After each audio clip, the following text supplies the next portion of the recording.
Okay, hello everybody. I hope everyone hears me. Okay, and I first have to say that the topic I was asked to talk about was not a topic that I chose. It is not a topic that I necessarily have a tremendous amount of insight. It's an extraordinarily difficult problem, both in terms of halacha and in terms of emotional turmoil and pain. And I think the first thing that has to be said is that if one is dealing with issues of gender confusion or the like, there needs to be a very, very close collaboration between one's spiritual advisors and mental health professionals. This is where the rabbi must work with therapists and social workers, together with the family and together with the young man or woman that is going through this very, very difficult struggle in order to emerge in a good place, however that's going to be defined. So in many ways, I can just stop there and say this is what you have to do. But I was asked to talk about a little bit and the issue of gender confusion, gender identity. Why is it becoming so much of a bigger problem than perhaps it ever was historically? And let me start off by saying that the notion of gender confusion breaks down into a number of separate issues, and the issues are not necessarily related. First, we can go back all the way to the 1960s, in which we have the issues of feminism and the various arguments that Orthodox Judaism or Torah Judaism does not respect women, and it does not give women their right place, and they are excluded from positions of authority like the rabbinate and the like. And those issues are still very much alive even today, very, very controversial. I will not be giving a share on that other than to remark that the Torah in no way considers women to be inferior to men. Both men and women are made in the image of God. Both men and women express in their personalities and in their neshamot fundamental aspects of the totality of the divine essence. God is not male or female. God is a totality that encompasses both.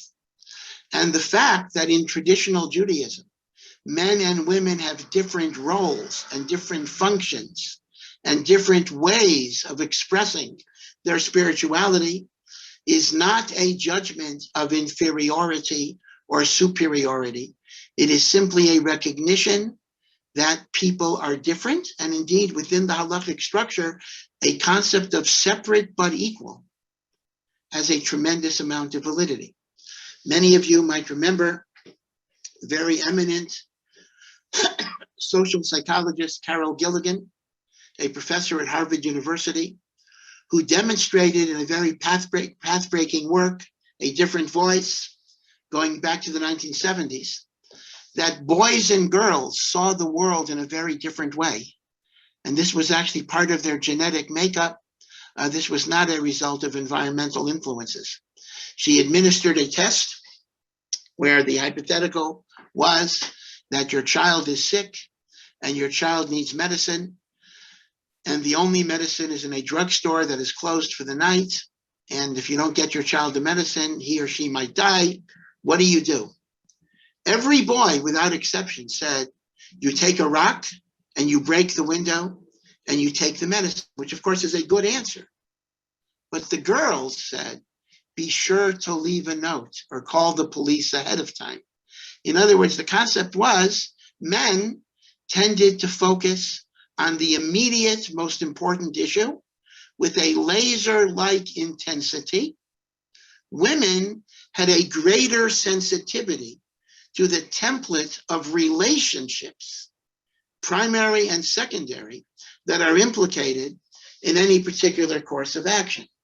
And since this test was administered to children between 5 and 7, Professor Gilligan wanted to demonstrate that men are hardwired to kind of be binary thinkers, this or that, and women are hardwired to kind of see a deeper, more contextual, interrelated reality. Without getting into all the specifics, that itself is an idea that God made men and women to be different, and respecting those differences is not a put down of women. It is actually giving them the most profound respect, because there is nothing more degrading for women than to be told that you can achieve your identity and your enrichment only by imitating whatever it is that men do. That is the ultimate put down. And even the so-called second wave of feminism or post-feminism has come to recognize that the celebration of the uniqueness of the woman is actually a deeper and richer way to go, rather than simply trying to compete with whatever it is that men are doing.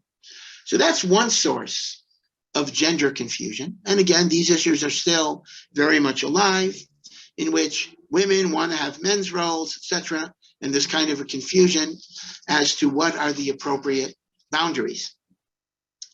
A second issue of gender confusion is the prevalence of same-sex attraction, in which, although obviously there have always been gay and lesbian people, they've been around, that's why the Torah addresses those issues. But many more people are coming to the forefront today, many more people are identifying. These various alternative lifestyles are not simply tolerated, but they are endorsed, they are legitimated, etc. And that, of course, does raise some very, very severe religious, ethical questions that we have to deal with. And the third, which I think is really the most complicated, is the great, great increase in transgenderism, in which boys want to be girls, girls want to be boys. There has been an absolutely dramatic increase in this phenomenon just over the past decade. And once again, this raises enormous problems, psychological, emotional, medical, and certainly halachic as well. Let me point out that traditionally, the idea of a person believing that they were the gender that they were not born with, that the boy thinking they are really a girl, and this can happen to adults as well, or the girl thinking she is really a boy, actually does have a label, gender dysphoria. Traditionally, gender dysphoria was regarded as a psychiatric illness in the DSM-5 manual of psychiatric disorders.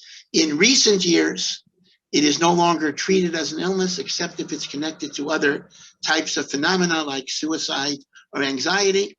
And today it is treated as a legitimate life choice. And that itself is a highly questionable situation. Let me just say a few things here. The first thing that I want to point out is that there is a very powerful thought that is promulgated by Rav Kook and Rav Tzadok and other thinkers, that sometimes there are very powerful ideas, and in those ideas there's a great holiness, a sanctity, a type of idea that can bring us to a new level of understanding and connection to God. But the powers of evil in the world can take even a legitimate and godly idea and pervert it and misdirect it into channels that are destructive. But our challenge is not necessarily to reject the idea, but to understand that you have to find a way to extract the kernel of holiness that is within it and liberate it, in Kabbalistic terms, from the kalipa, from the shell that traps it and degrades it and darkens it and prevents its light from emerging. Feminism, for example, is exactly that type of movement. The idea that in the world there is both a male and a female element, and both of those elements are components of God. God himself is said, God is beyond gender, but God himself has masculine and feminine elements. The whole imagery of Lurianic Kabbalah is kind of the union of the masculine and feminine within the Godhead. Obviously, these are ideas that are perhaps a little too deep to fully explore, even if I would be capable of exploring them. And therefore, within every human being that is in the image of God, there is a masculine and a feminine element. Within every man, there are aspects of the woman. Within every woman, there are aspects of the man. The man in an ideal state is predominantly male, but there will also be a feminine component. And ideally, the woman would be predominantly female, but there would be a masculine component. Because male and female itself represents the completion of the spiritual energy that brings God into the world, because essentially it mimics what is going on within God himself. So the notion of the feminine entering the world by women assuming greater and greater dignity and importance in society, and even the notion of men nurturing within themselves perhaps the sensitivity of the feminine, and women trying to become more aggressive in the sense of being actors in the world, accentuating aspects of their masculinity, is not in itself something that is evil. There is a certain goodness in that integration, in that synthesis, in that harmonization, in that balance. Indeed, the Vilna Gaon writes that men are compared to the sun and women are compared to the moon. But as we approach the Messianic era, the light of the moon shall become equal to the light of the sun, and therefore the ascendance of women in all spheres of life is part of the spiritual development that brings us to the coming of the Mashiach. But what happens is good and valid ideas get converted, get appropriated, get distorted, get twisted in the confusion and in the darkness of society. And therefore, what might have been holy and noble and good turns into pathologies and sickness, a source of great, great misery. So the fact that we find an increase in feminism, just in terms of equality and questions about roles, in same-sex attraction, and even in transgender, can, in a very strange way, and I hope I'm not being too controversial here, represent certain elements of Kedusha that have been trapped and distorted and misdirected. And how do you extract it? How do you identify what is legitimate, what is not? It's a very, very complicated phenomenon. But we need to understand that many, many good ideas are plunged into the darkness and the confusion of the society in which these ideas emerge. We are told that by the Mabul, by the flood, the generation of the flood, which was a generation of immorality and sin, Hishchit kol basar, all of the flesh was corrupted. And Rashi says the level of immorality was so great that even animals were having relations with other animals of a different species. And the Beis Halevi points out, how can that happen? I mean, animals act on instinct. Animals are programmed to mate with their species. A dog is not going to mate with a sheep or a goat. An elephant is not going to mate with a tiger. What's going on?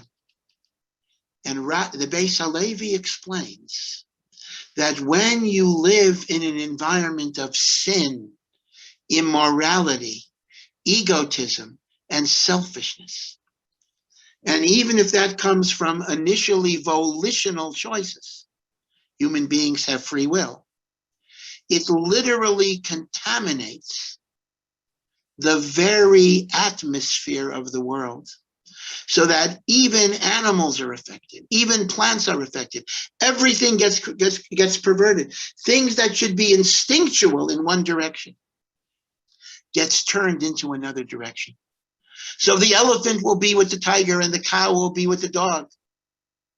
Not because the animals chose to do anything evil, but they simply get affected by the atmosphere of licentiousness and sin that society produces. Certainly, I think we've seen this very, very much in terms of the rise of all of these different deviancies, same-sex attraction, transgender. No one is blaming any particular individual. Many individuals have psychological disabilities. Many individuals have been traumatized. Many individuals have gone through severe abuse. My feeling, I think anyone's feeling, towards people who are struggling with this must surely be one of compassion and love, and to try to help people navigate this difficult path. I'm not here at all to look down or cast aspersions on adolescents or even older people that are struggling with this. I appreciate the pain of that struggle. But I have to say that to some level, whether you consider there to be some type of genetic component or not, we are all affected by the environment that society has created. And society has created an environment where these are not even problems, these are just alternative lifestyles. And you can't deal with a problem or a crisis unless it is identified as a problem or a crisis. If it's simply going to be an alternative, there are no incentives to change. There are no incentives to work out something. There are no incentives to try to live a life that is consistent with the Torah, because there's nothing wrong. The Gemara says in Maseches Chulin that the city of Sodom and Amorah were destroyed in part because of their sexual immorality, particularly sodomy, which is the term that's even used today for homosexual sexual relations. But the Gemara in Chulin makes a remarkable point. Sodom and Amorah were not destroyed until they started writing a ketubah for same-sex marriage. A ketubah is the marriage contract. What is the point that the Gemara is making? A society that sins, that engages in deviant behavior, that's very bad. But if it recognizes a standard that they're not living up to, God can have tolerance and forgiveness, because at least there's not a blurring of the distinction between right and wrong. There is a right, there is a wrong. Sometimes I can live with the standard, sometimes I don't live with the standard. All of us sin, all of us are imperfect in various ways. But we don't redefine the standard. But when you start defining the wrong to be right, when you start elevating the deviant to be an equally valid or even superior lifestyle, when you write a ketubah for a same-sex marriage, when you give a sheva brachos and a chuppah to violations of the Torah, that is a very different thing than sinning. The sinner recognizes that they're sinning. But the true destruction comes when the sin is no longer defined as a sin. And this is a very powerful statement in the Gemara, that Sodom was destroyed not because they practiced homosexual relationships, but because they legitimated it with the sanctity of a religious ceremony. That, I think, has direct relevance to the same-sex marriage issue that we're talking about. Now, let me point out, the Gemara's Maseches Chulin.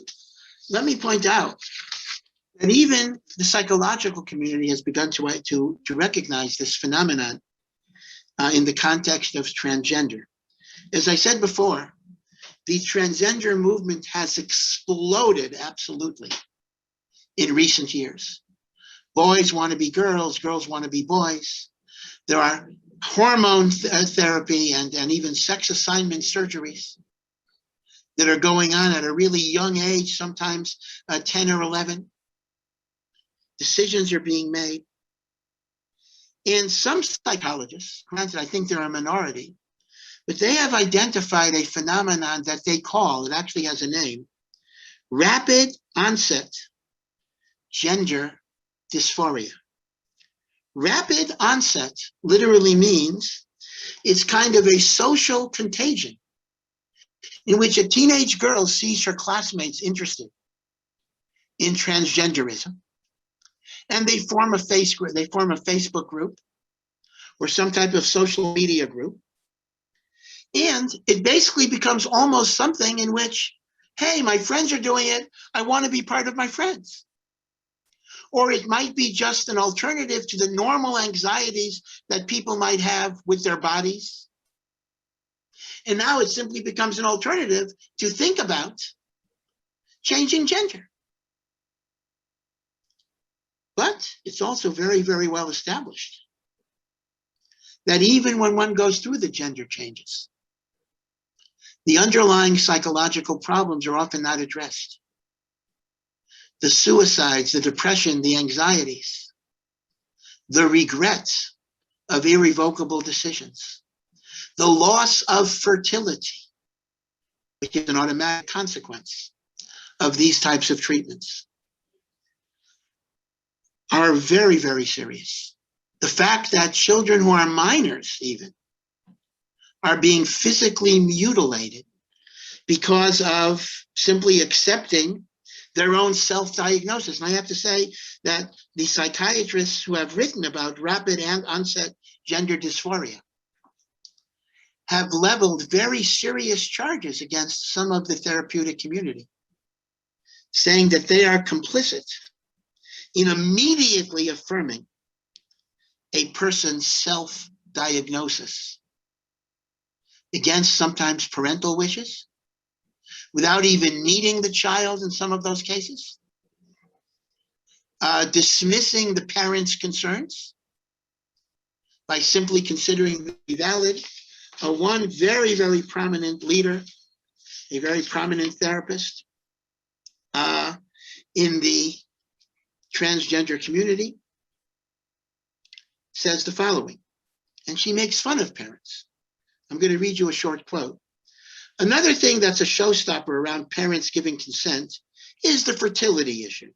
If the child goes directly from puberty blockers to cross-sex hormones, they are pretty much forfeiting their fertility and won't be able to have a genetically related child. There's a lot of parents who have dreams of becoming grandparents. It's very hard for them not to imagine those genetic related grandchildren. So we have to work with parents. These aren't your dreams. She laughs in the transcript. You have to focus on your child's dreams, what they want. And what I will say about many of the youth who want puberty blockers is, I've never met such an altruistic group of kids around adoption. Never. They say, I will adopt because there's so many children who need good homes. And they're trying to tell us that the most important thing is to be able to have every opportunity to have my gender affirmation be as complete as possible. Anything else is secondary. Again, there's a much longer quote, a much longer discussion. I think if you Google rapid onset gender dysphoria, you will see almost the criminal complicity of parts of the therapeutic community in really effecting a mutilation that not only imposes an extreme detriment on many, many children, but indeed does not solve and even aggravates the psychological problems that they face. A few points that I think need to be addressed. Let me spend a few moments, and I don't want to spend too much time on this, on some interesting halachos. There are some halachic aspects to the reassignment of gender. First of all, let me point out that there is an Isser D'Oraisa, a Torah prohibition, against castration or sterilization.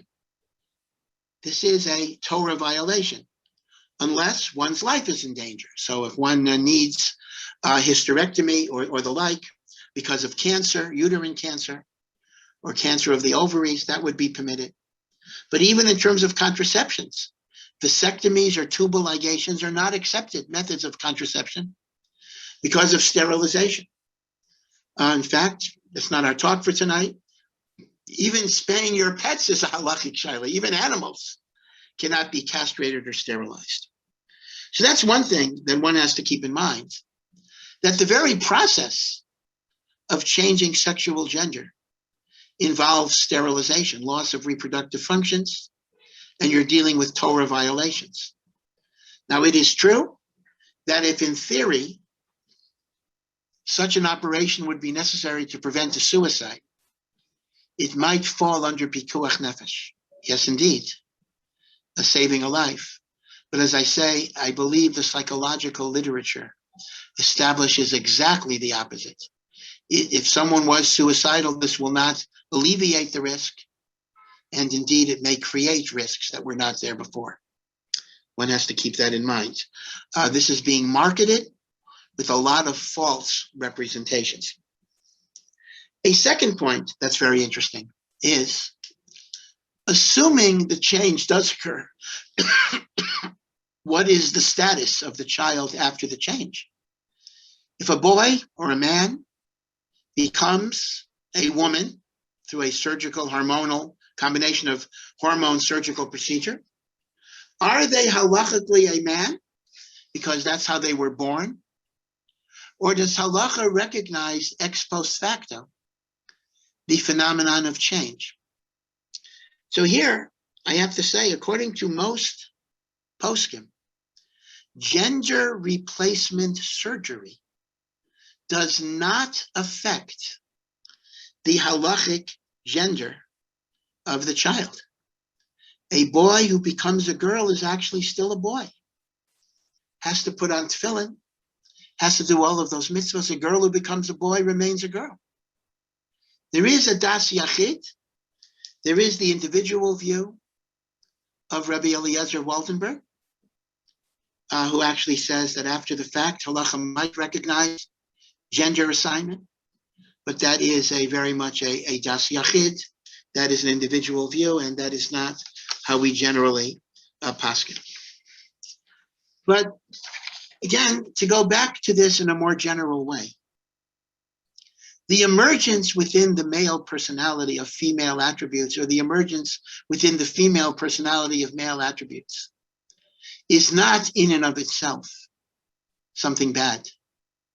Because in the shleimut of Bria, the world needs both, and since every individual is an olam katan, is a microcosm of the world, we incorporate both of those elements. That is what it means to be in the image of God, because God is both masculine and feminine. But what has tragically happened in a time of darkness, of egotism, of self-indulgence, of doing what you want just because you want to do it, which is so characteristic of the decadence of modern society.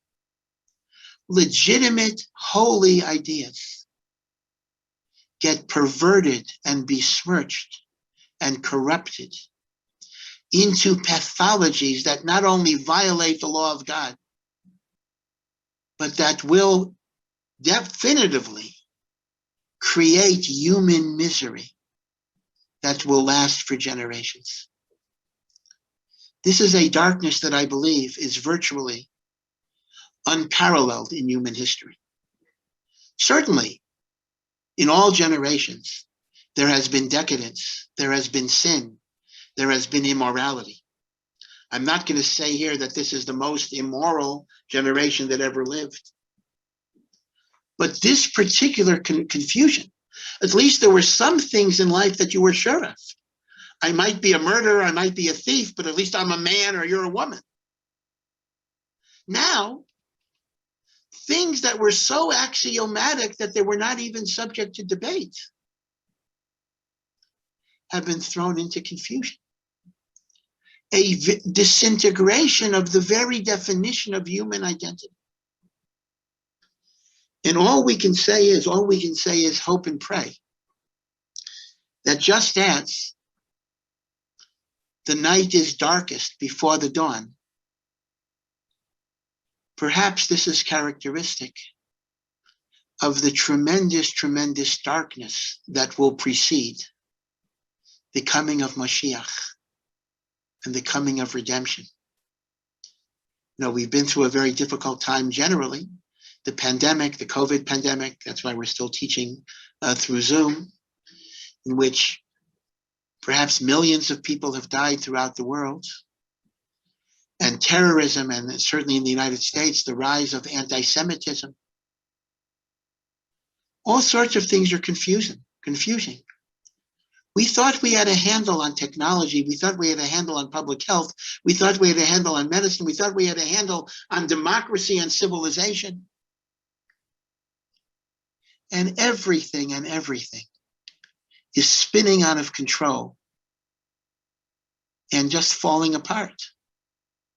Things that were axiomatic can no longer be assumed as accepted. And in a general way, what this is saying is that maybe before the Mashiach comes, we have to know that we're not in charge of anything. We have to be reduced to a state of utter helplessness. Because then and only then do we realize that our salvation only comes from God. The Maharal writes that messianic redemption is described as a seed. Semach, there'll be a growth coming out of that seed. And the Maharal points out that before a seed produces either grain or a tree, it totally disintegrates into the ground. So too, before Mashiach comes, we are totally disintegrated.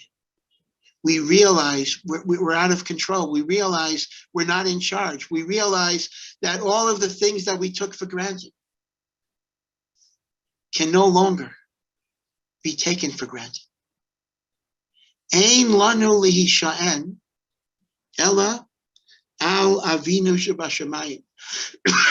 Excuse me, we have no one that we can rely upon except HaKadosh Baruch Hu. And when we reach that state of helplessness and despair, that is when God says, I will come and redeem you, because you've come to the realization that you're powerless. Again, when I look at the decadence that is rampant in society, I too often feel a sense of despair, a sense of hopelessness, a sense of powerlessness. But that is the precursor to redemption. Again, I do want to repeat, because there may be people listening in the audience who are personally going through these struggles, either themselves or within their families, that I'm not here to offer condemnation. I have compassion for the struggle. I know that it's difficult. But society has turned into such a negative direction of perversity that it almost becomes a river that you can't turn back.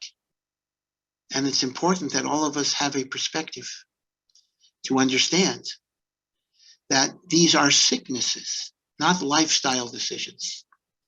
And as sicknesses, they may be very, very tragic, but they have to be addressed as sicknesses and then treated with the appropriate therapies.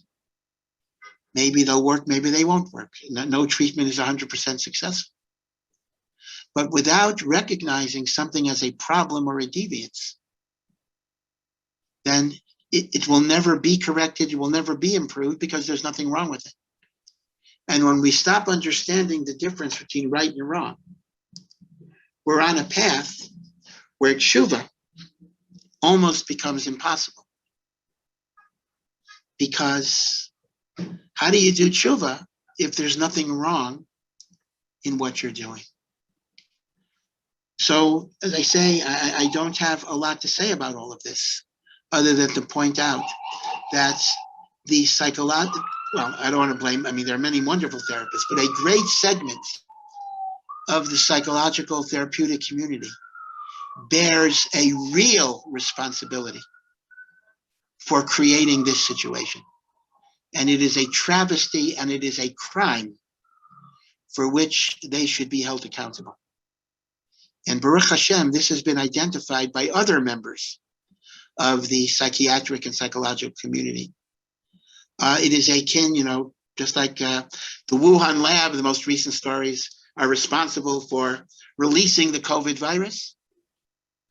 Well, I think to some degree, the psychiatric community is responsible for releasing what Carl Jung, the great Carl Jung, described in a different context as a psychic epidemic, an epidemic of hysteria that is literally spread by the endorsement and validation of various situations that should not have been allowed to be legitimated in that way. I just want to point out, though, speaking from a little bit of a Kabbalistic standpoint, that there are very, very interesting sources. And again, I don't know how to integrate this with everything I've been saying, but there are some interesting Kabbalistic sources that do talk about a woman's neshama being incarnated within a man, or more often, a man's neshama being incarnated in a woman. One of the sources that is sometimes quoted is the story of Yosef and Dinah. If you remember, Rachel gave birth to Yosef, and Leah gave birth to Dinah.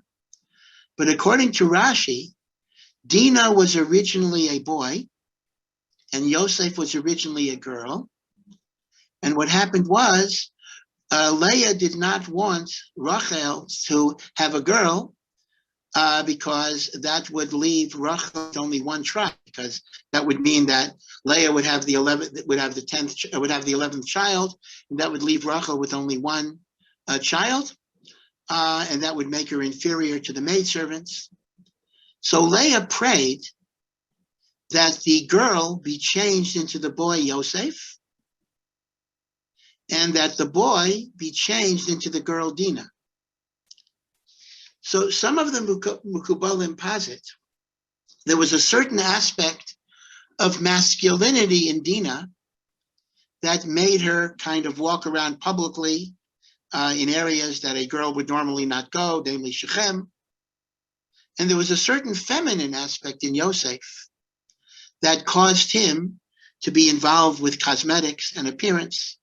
And that was seen as a little bit of a feminine soul in a masculine body, a masculine soul in a feminine body.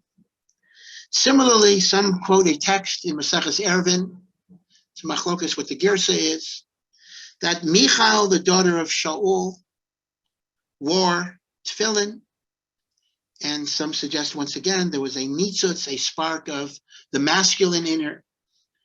Sifrei Chasidus talk about Yitzchak Avinu, had a feminine neshama until the Akiva, and that is why it says God answered his prayer, because the fertility problem was him, because as a feminine mating with a feminine, he could not have a child until his masculinity became emergent. These are ideas in Rav Chaim Vital which talks about these different types of Gilgulim. So these things do exist. And there is some suggestion that as we approach Yemot HaMashiach, there will be more of this irbuvia, more of this confusion, because different souls have to find their expression in different ways. So it is indeed a very, very confusing time. And as I say, with respect to any individual person, there must be compassion.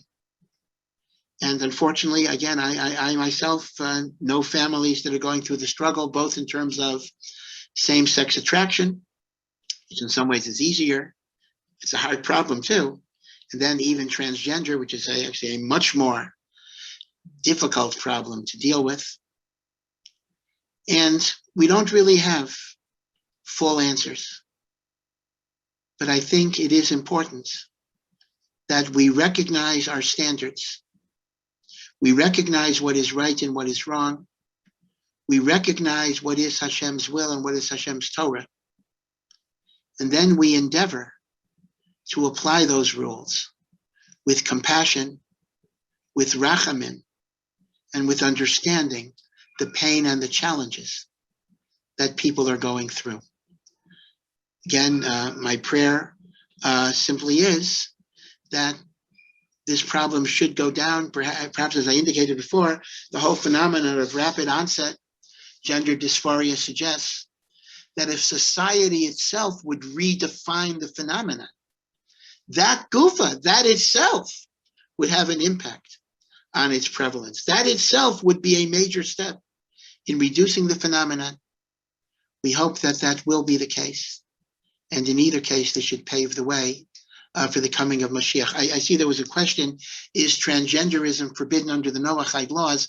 The answer is yes, it is, simply because sterilization is forbidden under the Noahide laws, and sterilization will generally be a consequence of the change in gender. So again, I apologize. Again, the topic was not of my own choosing, and I was very hesitant to address it. But I hope I did not insult anyone, or I hope this was not too difficult for people to hear. But it is an issue that we need to kind of think about a little bit. And hopefully, B'ezrat Hashem, we should not have to face it in our own lives and in the lives of our children. Thank you very much, and much hatzlacha.